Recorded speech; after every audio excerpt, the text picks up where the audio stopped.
Sa iba pa mga balita, patuloy pa rin ang isinasagawang rehabilitation effort ng pamahalaan sa Eastern Samar na matinding naapektuhan ng Bagyong Ruby.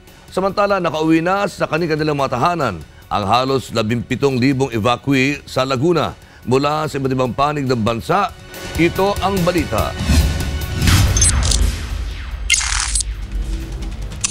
Darating lamang nila galing sa laot para ibalik yung mga lambat na tinanggal nila noong Bagyong Ruby at ngayon nga iniligay na uli dahil ayon sa kanila normal na uli ang panahon. Nagsimula ng pumalaot ang mga mangingisda sa Laguna Lake dahil sa pagbuti ng panahon. Dahil maganda na ang panahon at humupa na ang baha sa mga bayan ng San Pedro, Binyan, Calamba at Pagsanhan, umuwi na ang halos 17,000 evacuee sa kanilang mga bahay. Nagamit na rin ng mga estudyante kanina sa pagbabalik eskwela ang mga paaralan na nagsilbing evacuation center.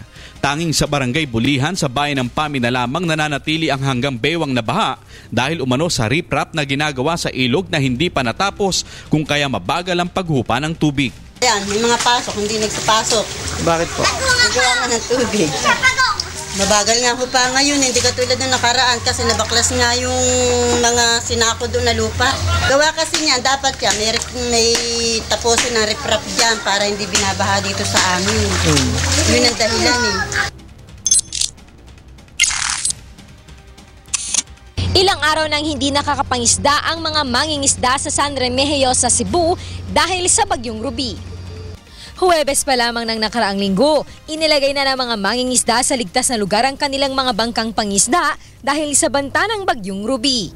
Natatakot sila na masira ang kanilang mga bangka dahil sa bagyo. Dahil dito, kinailangan pang umangkat sa ibang bayan kagaya ng Sabugo ang ilang mga tindera ng isda para may maipagbili. Naipiktuhan kay nangutang mami. Tumaas naman ang presyo ng isdang bangus na kanilang itinitinda sa halagang 150 piso mula sa 130 piso kada kilo. Pero ngayong maganda na ang panahon, balik na muli ang mga taga San Remigio at maging ang ilang bayan sa Northern Cebu sa pamamalakaya ang mga mangingisda. Nagkaroon kanina ng press briefing sina DSWD Secretary Dinky Soliman at DILG Secretary Marojas kasamang mga punong bayan sa Eastern Samar upang talakayin ang isasagawang recovery at rehabilitation sa kanilang lugar. Kahapon ay isinailalim na sa state of calamity ang buong probinsya ng Eastern Samar dahil sa lawak ng pinsalang iniwan ng Bagyong Ruby. Sa tala ng PDRRMC, mahigit sa 12,000 bahay ang nawasak at 22,000 ang partially damaged kaya marami pa rin ang nananatili sa evacuation center. Sa ngayon, halos lahat ng daan ay pasabol na papasok at palabas ng Eastern Samar, maliban sa sirang tulay sa Barangay Libas, San Julian. Dahil dito, hindi na mahirap ipasok sa probinsya ang tulong mula sa iba't ibang ahensya ng gobyerno at non-government organization.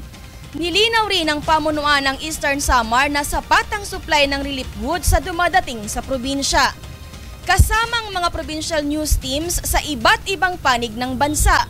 Jeneline Gakit, UNTV News Worldwide.